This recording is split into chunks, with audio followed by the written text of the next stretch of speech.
Look around you, at the walls of the room you're in, the familiar path to your kitchen, the window looking out onto a world that seems to hum with a silent, unspoken threat. For most, this is simply home.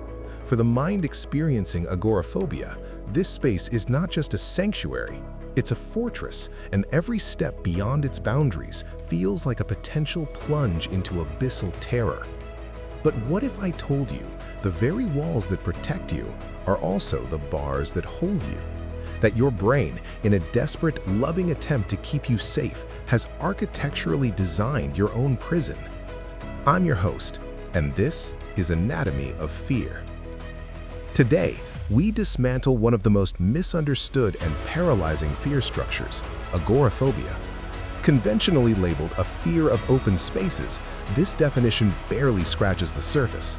Modern neuroscience reveals agoraphobia as a profound paradox, a catastrophic failure of the brain's safety mapping system. It's not the mall, the highway, or the crowd you fear. It's the terrifying, inescapable anticipation of panic itself in places where you perceive escape to be difficult or help unavailable. Your brain isn't broken. It's operating a survival protocol so rigid, so absolute, that it has turned the entirety of the outside world into a trigger. In this exploration, we will navigate three critical layers. First, we'll explore the neurological fault in your brain's internal GPS, how the hippocampus and prefrontal cortex fail to communicate, corrupting your map of safety. Second, we'll uncover the neurochemical trap, how avoidance doesn't just relieve anxiety in the moment, but actively rewires your reward system to make the outside world seem not just scary, but meaningless. And finally, we'll decode the escape paradox itself, why the compulsive behaviors you use to feel safe are the very mechanisms reinforcing the walls of your cage. Consider Maya, a 34-year-old architect. For over 2 years, her world has systematically shrunk. It began with avoiding the crowded subway during rush hour. Then, driving on highways felt untenable, the feeling of being trapped in a metal box moving at speed. Now, even standing in the checkout line at her local grocery store, just 10 minutes from her apartment, can trigger a cascade of dizziness, heart palpitations, and a primal need to flee. Her safe zone is now precisely delineated: her apartment, her building's lobby, and a single specific route to a park bench 200 meters, but only before 9 a.m. when it's empty. Maya's experience is not rare. Data from a 2025 global mental health survey indicates that subclinical agoraphobic avoidance, patterns that disrupt life but may not meet full diagnostic criteria, affects nearly 8% of adults, a figure that rose significantly in post-pandemic years. But here's the counterintuitive data point. Brain scan studies show that for individuals like Maya, the peak neural fear activity isn't when they're in the feared situation, it's in the anticipation. The moment they consider leaving their safe zone, the prefrontal cortex, the brain's logical planner, shows reduced activity, while the amygdala, the fear alarm, and the insula, which maps internal bodily sensations, light up like a fireworks display. The brain is simulating catastrophe before a single step is taken. Let's dissect this first layer, the brain's faulty cartography. At the core of agoraphobia lies a critical malfunction in how your brain creates and updates its safety maps.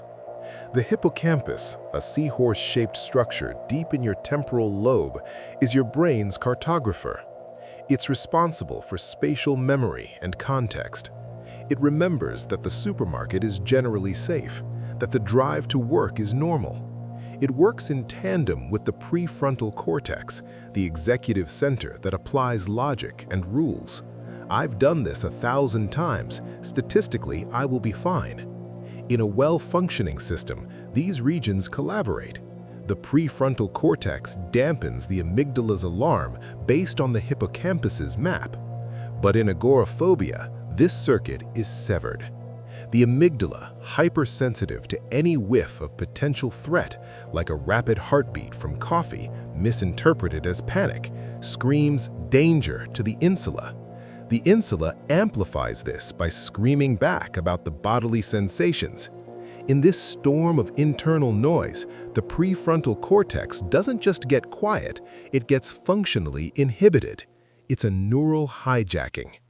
The hippocampus, receiving panic signals instead of calm, contextual data, begins to redraw the map. It tags more and more locations as unsafe, not based on objective threat, but based on the perceived inability to escape or find help. The map becomes distorted. Your home isn't just safe, it becomes the only safe coordinate in a world now colored in the hues of threat. This leads us to the second insidious layer, the neurochemical trap of avoidance. Every time Maya cancels a plan, turns her car around, or flees a store, she experiences immediate, powerful relief. This relief is not psychological abstraction, it's a potent neurochemical event. The cessation of acute anxiety triggers a release of opioids and endorphins in the brain, natural feel-good chemicals. This negative reinforcement, avoidance equals relief, is one of the most powerful learning signals the brain knows. It etches the lesson deep. Staying in my zone is good, leaving is bad. But the trap deepens. Chronic avoidance creates a dopamine deprivation loop. Dopamine is the molecule of motivation, anticipation, and reward for exploration. When you stop exploring, when the world holds no positive valence or rewarding novelty, your brain's baseline dopamine levels can drop. The outside world ceases to be just scary. It becomes uninteresting, not worth the effort. This is why individuals with agoraphobia often describe not just fear, but a profound lack of motivation or anhedonia.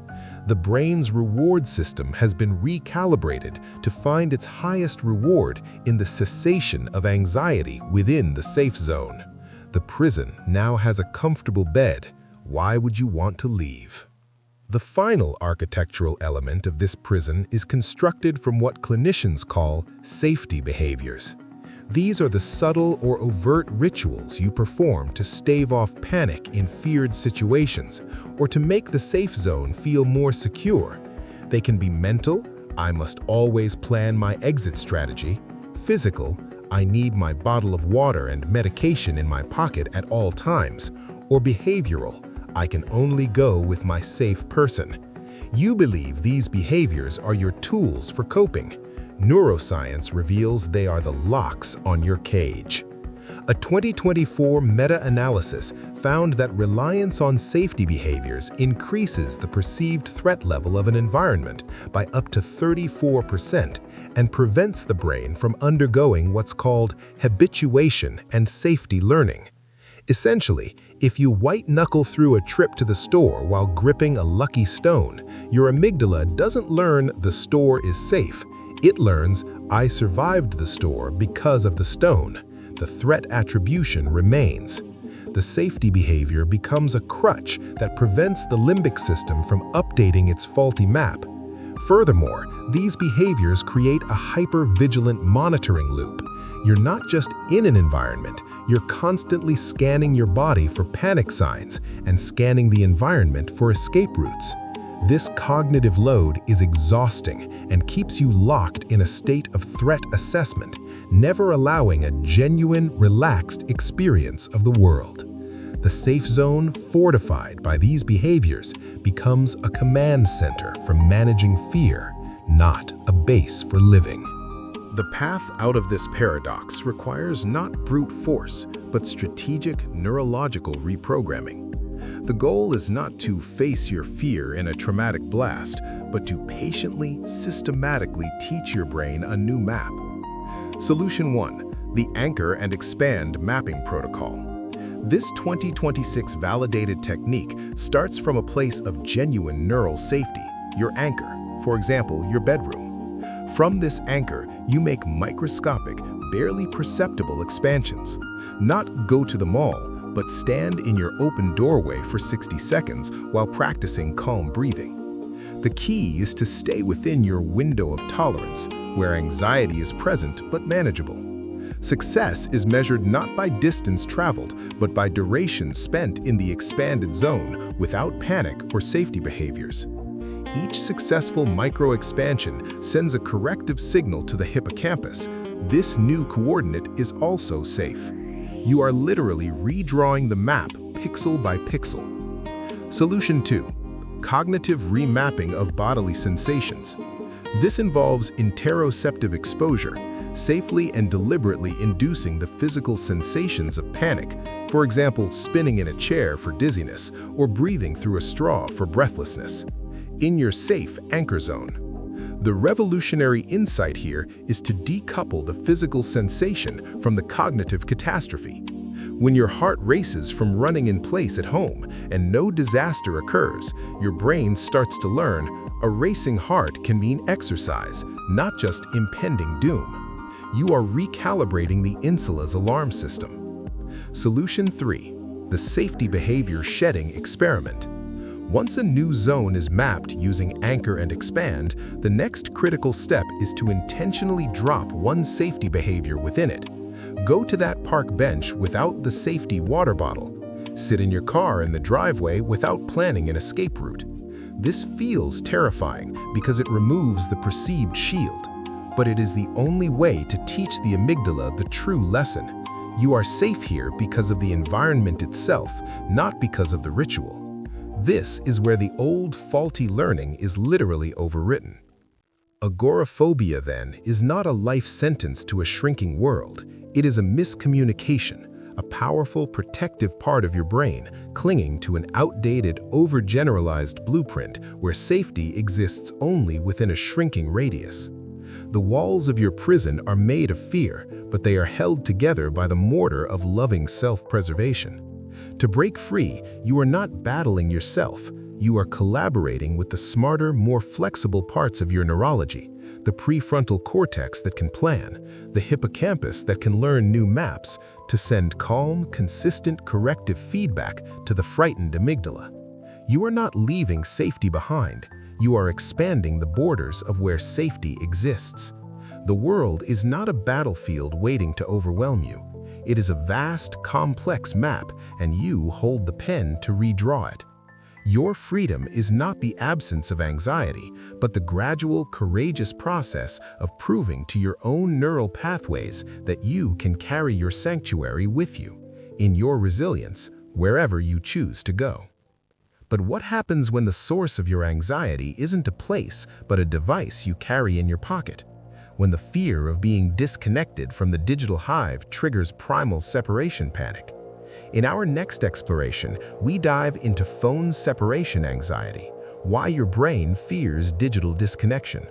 We'll uncover how our smartphones have hacked ancient attachment systems and what science says about reclaiming your undivided attention. If you're ready to understand the hidden architecture of your fears, make sure to subscribe and hit the notification bell. Your journey into the anatomy of fear continues.